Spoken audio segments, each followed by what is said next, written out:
دوائیاں ایسی ہیں جو معصوم فرماتے ہیں ہر مومن کے گھر میں ہونی چاہیے، جن میں سے ایک دوائی ہے جام امام رضا۔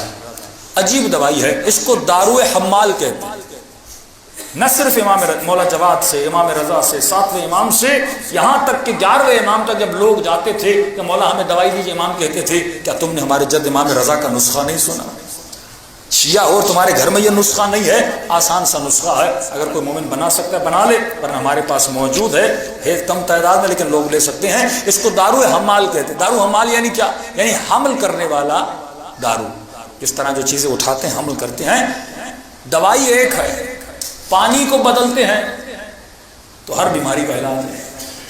مثال کے طور پہ اگر اس دوائی کو گاجر کے پانی سے کھائیں تو آنکھوں کی بیماریوں کا علاج ہے، اگر مولی کے پانی کے ساتھ کھائیں تو جو گردوں کی بیماریاں ہیں اس کا علاج ہے۔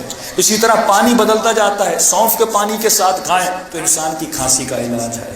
اسی طرح جس طرح پانی بدلتا جاتا ہے یہ بیماری بھی بدلتی جاتی ہے، اور تقریباً 18 بیماریوں کا علاج امام رضا نے بتایا، جن میں سے 11 روایات میں ہے، باقی اجتہادی نسخے ہیں آیت اللہ تبریزیان نے نکالے ہیں۔ تو چھوٹی سی دوا ہے لیکن بہت فائدہ ہے۔ دوسری دوا جسے ہم کہتے ہیں دارو امام موسیٰ کاظم علیہ السلام، اہل سنت نے بہت اچھا کام کیا پاکستان میں، ہمدرد والوں نے، کرشی والوں نے، طب النبوی پر، لیکن وہ صرف رسول خدا تک محدود رہے، اہل بیت کی طرف نہیں گئے۔ لیکن ہمارا سلسلہ تو باقی ہے، جاری ہے، ساری ہے، تو لہٰذا ہم نے نبی کی احادیث کو ملایا اور اہل بیت کی روایات کو ملایا۔ یہ ایک شخص امام کے پاس آتے، مولا میں بیمار ہوں، امام فرماتے ہیں اگر آخری عمر تک بیمار نہیں ہونا چاہتے تو اس دوا کو کھاؤ۔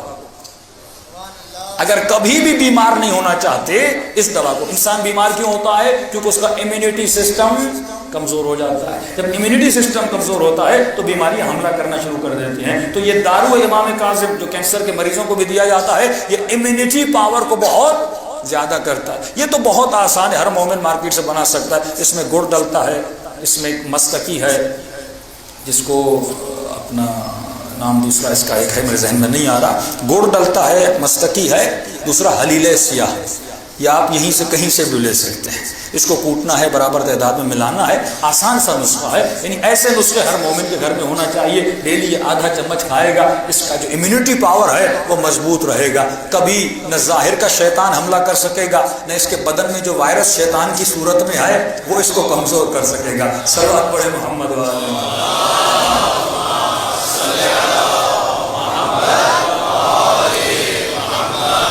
اور انگلش میں اس کو آپ وائرس کہتے ہیں، اہل بیت نے اس کو شیطان کہا ہے۔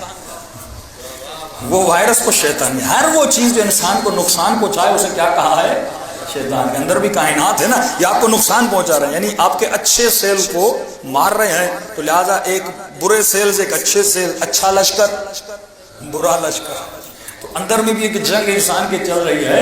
تو یہ بھی انسان پر واجب ہے اپنے جسم کا خیال رکھے، اور جو اچھا لشکر ہے اس کو صحیح و سلامت رکھے۔ اور صحیح سلامت کیسے رکھ سکتا ہے؟ جو اہل بیت کے فرامین کو سن کے صحیح و سلامت رکھ سکتا ہے۔ صلوات پڑھے محمد